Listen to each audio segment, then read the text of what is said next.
Hi, this is our podcast about burnout. In fact, Helen for a moment forgot what we were recording because she my was so brain is burnt out. overloaded with all the stuff you have to do, like negotiate life around a teenager. Oh my goodness, Full-time job. I suppose maybe it's good to what is burnout, because I think there's a cultural thing, isn't there? I know I've spoken to friends in different countries and they've been like, I'm burnt out, but it's like it's actual a medical thing. Yeah, like a nervous breakdown. Marloes de Vries was talking about this, wasn't she? Because she's Dutch and she'd written a newsletter about suffering burnout. And a lot people misunderstood the word burnout between two descriptions. One is like physically burnt out. You cannot get out of bed, or whatever your symptoms are, you are done. You are physically done. You can't. Whereas some people interpret burnout as just feeling a bit stressed. A bit tired, need a holiday. Yeah. Yeah. I guess it's a new way that depression was misused, as a term a few years back. But yeah, it's that kind of wide spectrum of the different levels of utter exhaustion you can feel. Yeah. But it does seem to be very popular amongst illustrators. Popular is the wrong word. I don't think we're popular. Choice. We love burnout. Yeah. We're all striving for burnout. Yeah. It's a lifestyle choice. It's an occupational hazard because we love what we do. And then there's always the thing of, you start out not getting much work. And then when people start asking you to work, you say yes to absolutely everything because you're scared it's going to go away. And if you get overexcited like I do, emails arrive in, I'm like, oh, yes. And don't think through how much work this is going to be. And also, sometimes you think a job will just be the answer to everything. Like, this job is so great, it's going to...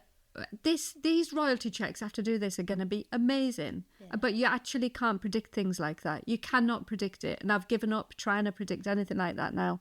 So, yes. That's the thing, is that once I do this job, then it'll be quiet after next week. I've been in that. You can carry on putting off, taking a break or slowing down until you just cannot do any more. And chasing your to-do list until you believe you're going to beat it into shape, but it looks the same to-do list week after week. I think one of the big things that I realised was, and that was kind of thanks to you, Katie, was being busy doesn't mean you're doing okay.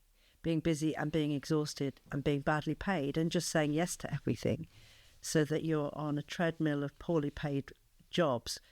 Because when I came from Hong Kong, the rates were lower there. Strangely, you'd think they would be bigger. In advertising agencies, there were some big fees. I don't know ultimately whether they were bigger than you would get in the UK because there was no real way to compare at that time. We're talking about the 90s. But I think I'd got used to a set rate that I could live on, but it wasn't that good. So when we used to do our coffee mornings and talk about what are you working on, how's the client, what kind of fee are you getting from that? And we started to compare these things. And you were spending a lot of time looking into kind of female entrepreneurs, money, marketing, and suddenly you had this whole new take on it. And you said, well, just put your prices up 20% to start with and see how that goes. And it was right because everyone said, oh, okay. They weren't even bothered. They didn't notice it was 20%. And you realise you've been working at a lower rate. And I think this is why a lot of younger illustrators do that. And that's what leads to burnout, isn't it? You think, well, I'm busy, so I must be successful, but I can barely make the rent, or I'm not being paid what I feel I ought to be paid, and I've got a poor sense of, self-worth over it. It's so hard as well, because everybody rewards you for being busy. They reward you for, doing things really quickly. It's like society as a whole is like, oh, you're so busy, you must be so important, that's amazing. And, but it's so almost subconscious, you don't even realise it, but if you are really busy and doing loads, you feel better about yourself because you're like, yeah, I'm so busy and doing loads of work until it's, actually nobody cares really. And you think you're fulfilling the definition of an illustrator because you're illustrating, but you're not looking at the finances because there's not really time to do that. We're not taught how to do it. And we're not really taught the business confidence to treat it like a business and up the prices. You just think, well, I'm being an illustrator. And that's without even mentioning sliding in all that time to do your Instagram and make reels and all. I think that was the cherry on the cake for a lot of illustrators, upping their game to deal with what Instagram needed for the self-promotion. And that, I think, for a lot of people, are like, I'm done. I think you can end up doing a load of stuff that isn't the actual illustrating. It's so easy to be led down all of these other paths of spending half a day answering emails, working out which book festivals you're going to go to, working out your trains and your hotels, and you can end up feeling really, really busy, but none of it is illustration. And it's been really useful since setting up the Good Ship and taking on a couple of assistants to do the things that we shouldn't really, they're not in our main skill set, so we should pass those jobs on. That has been a revelation for me, because I've realised I can do that in my own work as well. Just have an assistant who does some of the stuff that isn't illustrating, and have an accountant and all of that. It's so brilliant, because you can actually be an illustrator and draw pictures. Can you explain how the virtual assistant thing works a bit for people who might be interested? Yeah, well, you use more than one assistant, don't you? You have a couple. Yeah. So right now there's 3 people working with me on the live illustration side of things. And then in Good Ship we've got 2 amazing team members. But when I started out, I got like the smallest amount of hours of a virtual assistant, and it was literally replying to inquiries, because I was getting a lot. And also like just the admin bits behind the scenes, like following up with people send invoices, and then they want to like onboard you as a supplier, and you've got to fill in a 12-page form, and then you've got to like send them a photocopy of your bum to prove it. Like on headed notepaper, please write this. And I hate all that so much, and I would just never do it. So my husband does a lot of it. He also hates it, so it's not ideal, but he does it for me sometimes. And then also I've got Emma, my assistant, who does bits and bobs like that. But yeah, it was that thing of looking. I think in some books it's called like your zone of genius, your zone of excellence. What are those things you're really good at? You focus on them, and then as soon as you can afford it or whatever, getting even the tiniest bit of help just leverages you. You go to a different gear, and you can do the stuff you're really good at. It's so easy to suddenly find you just barely ever illustrating because of all of the emails and that kind of stuff. I had an assistant for a while who I was getting her to nudge me to remind me to write a newsletter. And so then I would write the newsletter in a Google Doc, and she'd have a look at it, and then she would put it into, I don't know if I was using MailChimp, or I don't think I was using Substack then, I was on MailChimp. She'd put it in MailChimp for me, but she'd make it into a blog on my website, and she'd take some stuff out that I could use for Instagram. So that was really handy, just have somebody to nudge me to remind me to do it. And help you do it as well. And pick out them, because we've all got this material and content, haven't we? But piecing it together is a boring bit. Yeah, I don't mind writing it, but the bit where I needed to stick it in MailChimp, copy and paste it into my blog, find the pictures again, like all that admin of finding your pictures in Dropbox, sticking them in, checking the file size is right, all of that. That was really, really handy to just give that over to someone else. But actually I found I stopped running. I decided to prioritise what work was more important. And so now I really like being an actual illustrator, drawing pictures, writing stories, and doing Good Ship. And I was, a few years ago, I was also running an online shop and really being on top of it with a newsletter, posting on Instagram frequently. I actually decided to let a lot of that go. So I don't post as much on Instagram anymore, because personally I don't find it as fun as I used to. It's not the place it was. I don't try and write a newsletter and duplicate it into a blog anymore, because Substack's come along. You literally write it in Substack, you press send, you've got a blog and a newsletter. And we closed the shop. So I actually don't need the assistant anymore. Just got the accountant for doing all of the boring numbers stuff. I was going to say, that's one of the really nice things, is realising what you actually just don't need to be doing at all, and stopping doing that. And that's been a big one for me this year. Like, I did the British Library Get Ready to Grow Your Business, Get Ready for Business Growth, it was called. And I think that, like, following somebody else's idea of what's a really successful business, and they were like, oh, it's working now, so scale it, like, I've got a team. And I'm really glad that I tried it, because I had so much fun and met loads of brilliant people, did loads of cool events. Like, some days we're doing like 5 different events in different places in the world, and like with real people there. But just realising how much busy work it created, and how much stress, and then overall for not that much more money in general at the end of the day. And it's not all about money at all. It's mainly about energy levels, really, happiness levels. But we put lots of this into the business course as well, because I think particularly Katie, coming into live illustration and a kind of new sector of illustration, and looking at it with a business brain or an entrepreneur's brain, which is not what illustrators do. Traditionally, illustrators have never been taught to consider what they do as a business. It's like, is the work that you make good or not? Those are the main parameters when you're working. So it was it was mind-blowing to think, wow, we are actually operating as a business with all these different tasks. We're our accountant, we're our marketing person, we're our new business development, we're the content provider, the whole lot. No wonder it's exhausting, and illustrators are prone to burnout. And if you don't have that business side working, it's so much harder. So Katie talked a lot about automation. Helen she had VAs from an early stage, which was like, wow, illustrators can pay for someone's time to help and support them. You'd got your newsletter working really well. All those kind of things that start to contribute to a better paid career are really important. And I think that's got to be one of the ways out of burnout, if that's where you're headed. I feel like I was heading for burnout. It was partly to do with, I got very excited about working digitally as well, and started drawing a lot on Procreate, using my iPad a lot. And then I realised I was getting like tension down my arm and one side of my body and my neck. And it took me ages I actually went to the doctors a few times saying, I've got really sore boob. Why is my boob sore? What's going on? Turned out to be Illustrator's boob. You hold your iPad in one arm for too long until you totally seize up, and all of my muscles on my left-hand side were just done. So part of my burnout was actual physical exhaustion from working digitally, and it would hurt my eyes and I would get migraines. And I got very excited by Procreate for a long time, and then realised it had taken quite a big toll on my body. And so the next book, I did a whole book on Procreate, was very excited by it.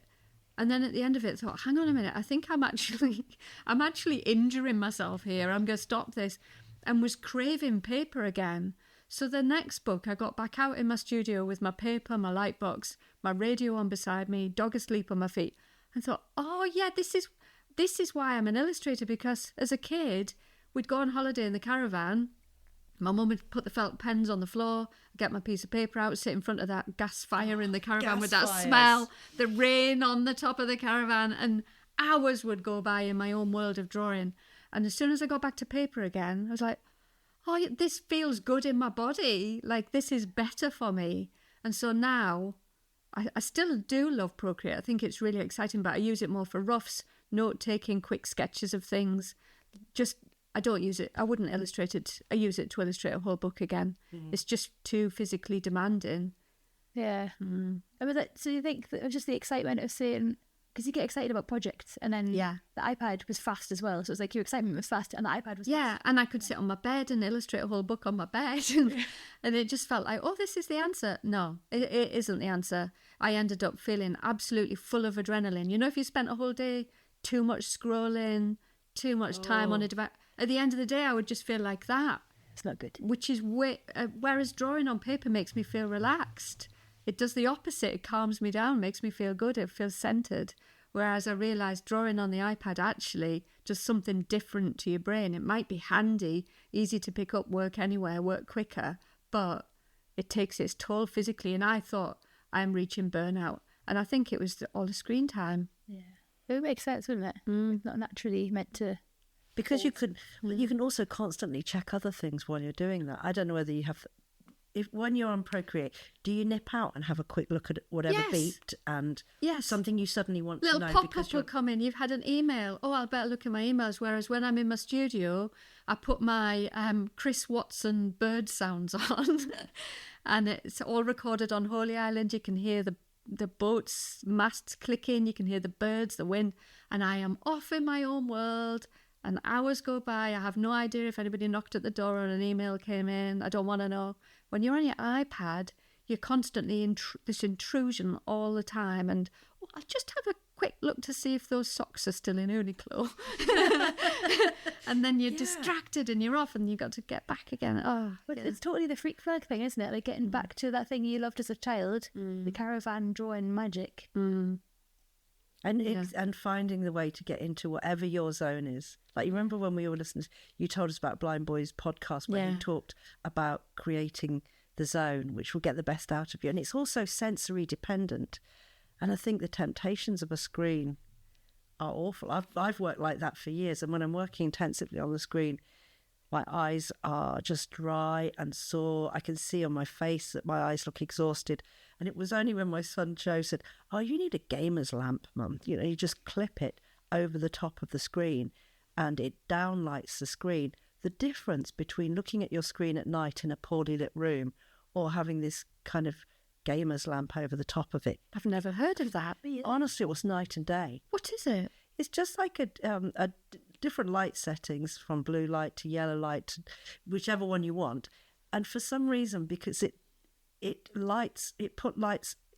puts light in front of the screen as though you've got some really good lighting on in the room, and it stops the eye ache. And when I turn it off, and I think, I worked for 20 years like this in the evening, looking at this screen. No wonder my eyes were scratchy and dry and exhausted. I think all these little bits and bobs are worth doing, like good seating, lighting it all properly so you don't get screen eye.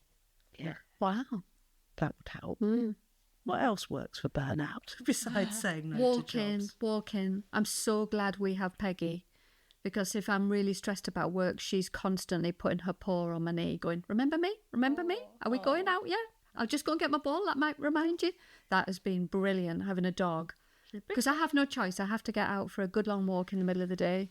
That helps. That clears the brain, doesn't it? Do you get good ideas when you're walking? Yeah, like problems. Yeah, if I'm on a tricky illustration where I can't get things to sit properly, or for some reason I can't get this puzzle of this illustration straight, go for a walk. And often, even if I don't think about it on the walk, when I come back, I can see it more clearly and fix it. Yeah. Yeah, I love a walk in the middle of the day. Also exercise on a morning. Exercise before I even do anything. That's good. Yeah. Yeah. What do you use for burnout, Katie? I was thinking, so like To avoid it. I think it's sometimes really hard to know what's happening. Because you're in that treadmill. I think I'm just like, do it. Everyone's like, woohoo, you're doing so well. I'm like, I am doing so well, it's fine. So I had a business coaching session in the summer. I think it was like July or something. And it was with a mentor that I've worked with before, but it was quite an expensive session. So I was like, I'm going to get loads out of this. And it was about, like, up-leveling, getting to the next level. But it turned out in this session, she was like, it sounds like you don't want to do any, like, you don't want to build it bigger. And I was like, no, you're right, I don't. And it was just actually so powerful and so good to have somebody almost like hold up a mirror and be like, this is what I'm hearing. And I was like, the power of therapy. It was like therapy. I recently had some therapy sessions, and basically she just calmed me down about things that were actually not worrying at all. And, I've had the same therapist for years and years and years. I've been having psychotherapy for at least like 20 years, on and off, like intense at first for the first nearly 10 years, and then top-ups when I need them now. Anyway, on the last session, I've known this therapist for years and years and years now, and she knows me inside out. And she said, Helen, I don't want to hear you again until you sort out that adrenaline. Because the adrenaline was making me think I had problems that were not problems, and just a bit of exercise every day, take the dog out, a bit of meditation. She said, I don't want to hear from you till you sort out that adrenaline. I was like, yes, thank you. Looking after your human body, isn't it? Yeah. Yeah. Especially as you get older as well. It's much harder, I think, for women particularly, as well, as when you approach menopause and you're more aware that you're aging and you can't do as much. You can't work like you did when you were 30 and 40. I mean, I would never consider an all-nighter now. Well, I did plenty of them in my 20s and 30s, but that would just be way too exhausting. You've just got to moderate how much that you can take on and learn to schedule how long things take. Because I think you get to a certain age and you know how long your drawings take. Like a one-day editorial you can gauge. Or I guess you must know from books how long a book's going to take you. Sort of. Yeah, sort of. Yeah. Do you know what? That's an impossible question. I just know that I've just got to ride with it however long it takes. And usually publishers are pretty good about that. I was going to say, as you get older, you get more responsibilities of other people as well. Your parents and your grown-up children and your dog who's getting old and a bit ill. And you get more and more other things to take care of. So you've got to be realistic about your time. I think that's why we talk a lot about scheduling. on the business course and just starting to write down schedules with whoever you're working with. So you take control instead of going, okay, I'm in the saddle now. I don't know how long they're going to need me, how many revisions we'll need. I wonder what the deadline on this project will really be. And you know, after a while, those projects can just go on, and there's mission creep and it crashes into other projects. And that's where the stress really happens. But if you learn to schedule it and to give that to clients, you feel a much greater sense of control. And you also understand the work's done. I said I would give it 2 days. I could carry on. I could give it 8 more days. Would it actually be any better? You work with what you've got and how long you've got, and you take control of the timing of it. That really helps. Mm. Have there been times when you've been burnt out and like had to stop and have a break? Or yeah, definitely. I'm trying to think. I think I went completely doolally at one point to the I couldn't get out of bed stage. And I couldn't answer the phone to clients. I can't remember what triggered it, but it probably was just too much work. And it felt really horrible. I just thought, I don't think I can do this anymore. I actually cannot do it. I don't know if I can even draw anymore. I lost all my confidence. I think that was probably, the children were really young, and it might have been some postnatal depression in there and taking on too much work. And combined with friends leaving Hong Kong. I think one of the problems of living abroad is you make really good friends who become your family, and people inevitably leave because it's not their home. And it was just, it sounds mad to say, but I was so sad to say goodbye to my friends, Wick and Rob, because we'd parented together. I think all of it just combined into one. And I'd also had a client had really screwed me over. And I think I suddenly realised how easy it was to work really hard for someone for a whole year and then for them to walk away. I was paid, but I was given no access to the work, so I couldn't use it to market what I was doing. And I'd been so excited. I was like, once this gets on my website, I'm going to get loads of jobs. And they were like, no, you can't actually have any of the photos. You know, silly things like that. And I think if it all combines into one perfect storm, you suddenly feel you just can't juggle it anymore. yeah, So, yeah, that took a while to recover. I went home to the UK in the summer, and Graham flew with me with the kids, and when we got there he had to come back after 2 weeks, but I could stay. And I realised I had literally got a phobia. I couldn't fly back with the children. I've never had a phobia about flying, but that's how the burnout translated. I said to my mum, we live with you now. I can't go back home anymore because I can't get on the flight with the children. It's just too much to take 2 toddlers on a 14-hour flight. And I remember now, I was also teaching at the same time. Both kids were really small. I was teaching part-time and illustrating. And it took my mum to say to me, do you really need to do all of this? And I was like, yeah, that's what we're supposed to do. I'm meant to teach and I'm meant to be an illustrator and a mum. And she was like, I think you need to drop one of those. Just choose the one that you least like. Sadly, it was teaching because, you know, obviously as an illustrator, you want to do your core activity. And that's when things did get better. And I had to do lots of swimming and lots of yoga and trying to relax. And yeah, I got over it. yeah. I think that's the thing, isn't it? Sometimes you do just have to stop. I think it's good to prioritise, make a list. Which is the one that makes you feel best? Which one is paying the bills? Which one could I drop out of all of this? Yeah.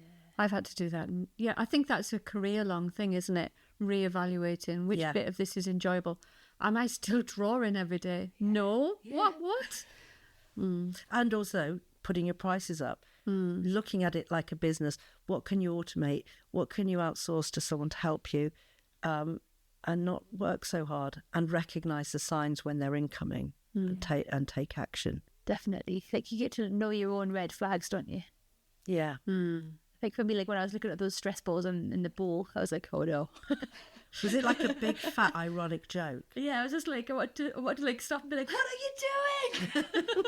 Why have you printed stress balls? Yeah, printed stress balls. And I bet they were talking about the environment and how eco-conscious they are. And just made a big bowl of landfill. And I was like, there's probably bin bags of them behind the scenes somewhere. Yeah. But we got cool. You've got to listen to yourself, haven't you? You need to know when you're feeling like you can't cope, because it can knock you out for a while. A lot of illustrators have talked about it, haven't they? Like Emma Carlisle.